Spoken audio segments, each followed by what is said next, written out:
Hello दोस्तों, खोज भक्ति चैनल में आपका स्वागत है।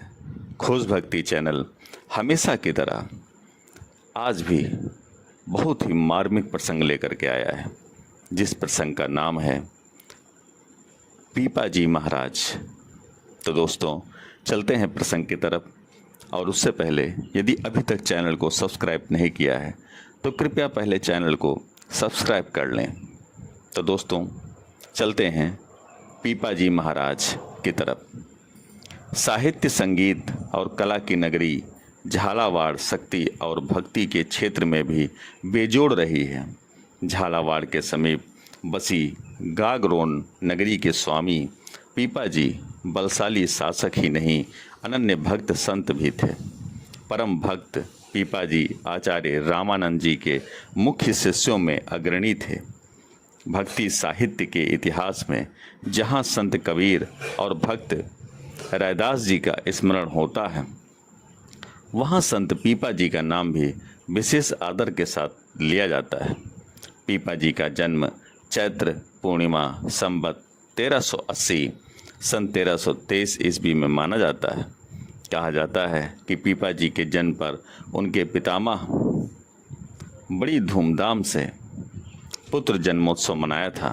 नामकरण के अवसर पर पीतवा पातु पुत्रम वययतः सर्वर्थ मंगलम, इस मंगल कामना के साथ कुल देवी को पेय पदार्थ निवेदन किया और तत्क्षण आकाश से तथाक्ष यह उद्घोष हुआ। अतः कुलगुरु ने पीतवा और पातु के आदि अक्षरों को मिलाकर बालक का पीपा यह नामकरण किया। यह ईसा की 14वीं सदी थी। उस समय गागरोड गढ़ के खींची चौहान शासक थे। इतिहासकार कनिंघम के अनुसार पीपा जी का समय सन 1360 से 1392 के मध्य था। वे खींची चौहान जैतमल की चौथी पीढ़ी में थे। एक दूसरी मान्यता के अनुसार पीपा जी के पौत्र अचल दास खींची और सुल्तान होसंग गौरी के बीच सन 1423 ईस्वी में हुए गागरोन युद्ध के आधार पर पीपा जी का समय 1353 से 1403 ईस्वी के मध्य माना गया है। विद्वानों के अनुसार पीपा जी का जन्म और समय विवादपूर्ण है। श्री नाभादास चरित भक्तमाल के टीकाकार प्रियादास जी ने पीपा जी की कथा नामक काव्य लिखा, जिसमें उनका संपूर्ण जीवन वृत्त मिलता है। पीपा जी के जीवन के संबंध में अनेक लोक कथाएं प्रचलित हैं। प्रमुख जनश्रुति के अनुसार एक समय गागरोन दुर्ग में संतों का बड़ा समागम हुआ था। बाद में संत पीपा जी के मंगल आशीर्वाद देकर दुर्ग से विदा हो गए। मध्य रात्रि में पीपा जी को महामाया शक्ति ने दर्शन देकर काशी जाने का निर्देश दिया। दूसरे ही दिन पीपा जी दरबारियों और रानियों को साथ लेकर काशी को प्रस्थान कर गए। गंगा स्नान और भगवान विश्वनाथ जी के दर्शन करने के पश्चात वे राजसी वैभव त्याग कर स्वामी श्री रामानंद जी के दर्शन करने गए। स्वामी जी ने उनको शिष्य रूप में स्वीकार किया। अब वे संत थे। गुरु आज्ञा से उनके साथ केवल छोटी रानी सीता सहचरी ही जीवन पर्यंत साथ रहीं। पीपा जी का भक्त मन काशी में नहीं रमा। वे गुरु से आज्ञा लेकर द्वारका चले गए। श्री रामानंद जी से दीक्षित तथा उनके मुख्य शिष्य होते हुए भी पीपा जी श्री कृष्ण द्वारकानाथ के अनन्य उपासक थे। राम मार्गीय भक्त में अनन्य भक्त होते हुए भी पीपा जी कृष्ण प्रेमी भक्त हो गए। भक्त साहित्य के इतिहास में यह एक अनूठा उदाहरण है। देवी रुक्मिणी और भगवान श्री कृष्ण के दर्शनों की लालसा से पीपा जी ने द्वारका के सागर में प्रवेश किया। देखते ही देखते वे ऊंची लहरों में विलीन हो गए। एक सप्ताह तक भगवान से आतिथ्य और दर्शन पाकर वे सपत्नी द्वारका लौट आए।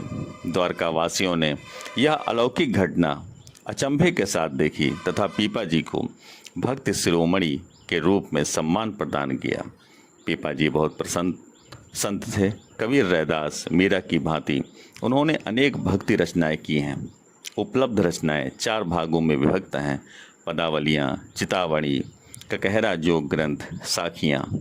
नानकवाड़ी में भी पीपा जी के अनेक पद मिलते हैं। पीपा जी के अनेक पद राग और तालों में निबद्ध है, जैसे आसावरी, तोड़ी सारंग, धनाश्री, रामकली आदि। उनके पदों में संगीतात्मकता के साथ भाषा की सरलता, आंचलिकता, निजीपना, संक्षिप्तता, रंगात्मकता तथा हृदय की निश्चल अभिव्यक्ति है। पीपा जी की श्री गोविंद चरणों में अनन्य भक्ति है। जो जीवो तो गोविंद चरना, नहीं तो जन्म वृथा जग भरना। वे प्रभु स्मरण को अनिवार्य मानते हैं। उनका मानना है कि जीवन की सार्थकता भगवान के स्मरण में है। तो प्रभु मौसू बहुत करी, नर देही समरन, कूंद ही मोह पापी ते कछु न सरी। भगवान रामकृष्ण पीपा जी के भक्त हृदय की धड़कन है। वे सदैव भगवत सेवा के पक्षधर हैं। कृष्ण सेवा सदा कार्या के अनुसार उनकी भगवत सेवा के स्वर इस प्रकार फूट पड़ते हैं। सैये गोविंद राम सकल निवासी, तू मेरे तीरथ तू मेरे काशी। लोक भाषा में स्वर को मुखरित करने वाले आत्मसमर्पण प्रधान कृष्ण भक्ति पर एक पद देखें। पौढ़ो स्वामी द्वारका रणछोर, द्वारका में झालर बाजे शंखन की घनघोर। रुक्मणी के रंग महल में दीपक लाख करोड़। थे चौहैया थारा सेवक पौढ़े, पौढ़े दुरी कसारा लोग। दास पीपो सरन थारी, गावे छे दोनों कर जोर। पीपा जी मीरा की भांति हरि चरणों की भक्ति को महत्व देते हैं। मनाम भजसरे हरि चरण, परम पुनीत आरती हरण। और जंजाल सब तजहि से, वेद पुराण सकल शास्त्र पढ़े। बिना भगवंत नहीं मुक्ति होए। वे मनोविकारों को जीतने का संदेश इस प्रकार देते हैं। आलस अधीर छल ईर्ष्या, काम क्रोध मदचूर। पीपा जीणे जीतिया, से ही जन साचा सूर। कबीर की भांति सामाजिक भेदभाव पर तीखे व्यंग करते हुए भी वे कहते हैं, न कोई राव न कोई राणा, लघु दीर्घ झूठा कर जाड़ा। वे आत्मज्ञान का साक्षात्कार करते हैं तथा प्राणी मात्र में परमात्मा के दर्शन करते हैं। जो ब्रह्मांडे सोई पिंडे, जो खोजे सो पावे।